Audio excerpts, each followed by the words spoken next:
বিসমিল্লাহির রহমানির রহিম। আসসালামু আলাইকুম রহমতুল্লাহ। প্রিয় দেশবাসী, ইরান যুদ্ধ করতেছে ইসরায়েল আমেরিকার বিরুদ্ধে।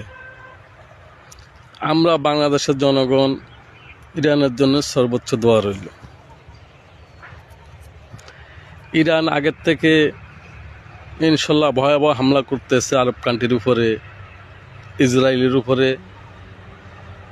ট্রাম্প বারবার বলতেছে যুদ্ধ আমরা থামাইব।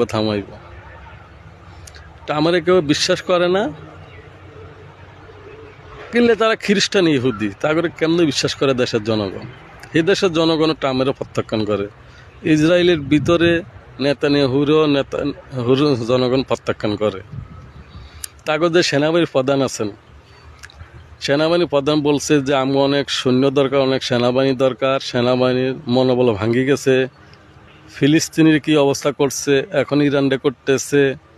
তারপরে আপনার ওই যে লেবানন, হুতি, এখন সবাই ইরানের পক্ষে আছে।